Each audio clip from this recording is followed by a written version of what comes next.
In the next demo, we'll update our application so that changes will be saved.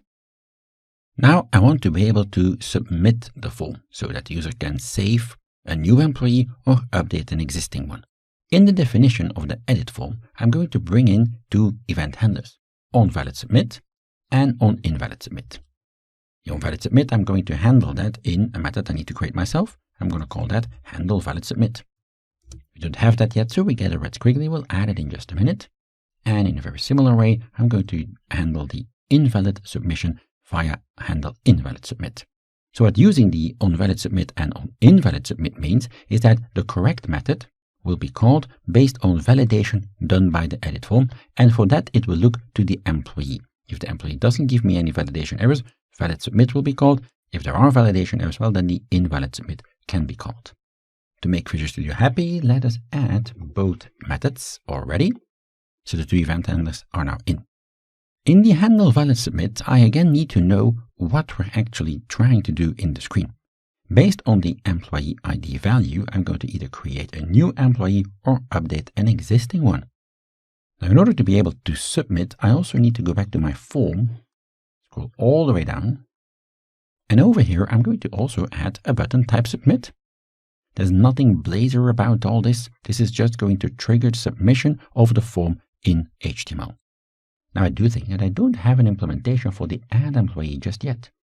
Indeed, if I Control F12 to that, we see that we don't have an implementation for adding, deleting, and I assume updating yet. Let's add those next. I'm going to show you here what I'm doing with adding a new employee. I'm going to first serialize the employee that I'm passing in to JSON, that I'm going to post via the passed in HTTP client to API/employee. The API will know that when a post is received, it needs to trigger the correct code. And that code is this code here. We're going to call the create employee by passing in an employee as JSON when a post is received. If the response is success, so if we're getting back at 200, then we are going to deserialize what we're getting back. Otherwise, we're returning null. This way, our code, our calling code, I should say, will know if things went correctly or not. Here's the update and the delete employee. There's nothing really special happening here. Back to our component. I'm going to add a few fields to work with the status. I want to show in the UI the correct CSS and the correct message, and I'm going to do that using these fields here. The saved field I'm going to use to check if things have already been saved, so added or updated, or not. So initially, of course, we are going to set that to false.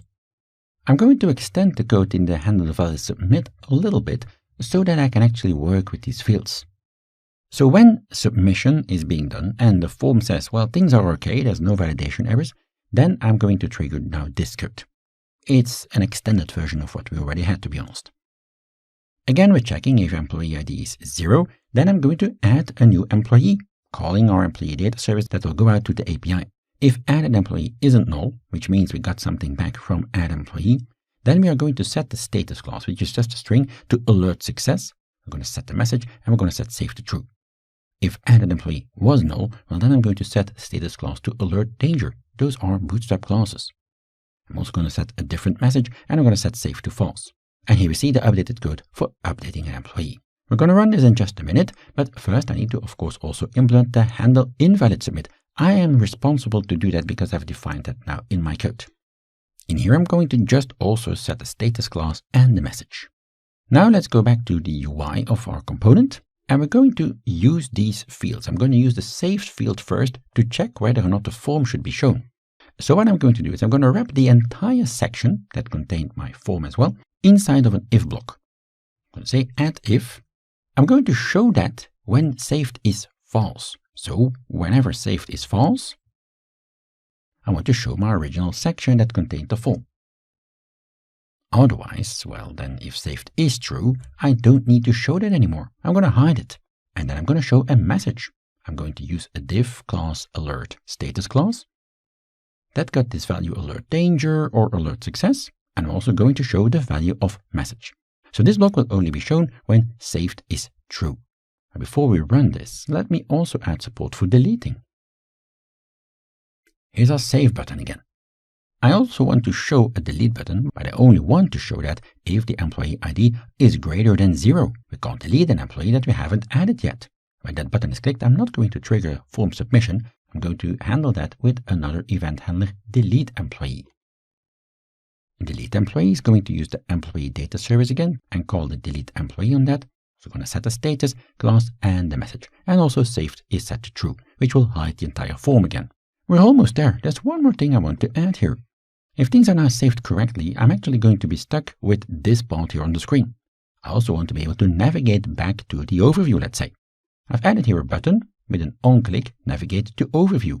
I'm going to programmatically navigate back to the overview screen. We have already seen how we can do that. Navigating programmatically means I need to bring in the navigation manager.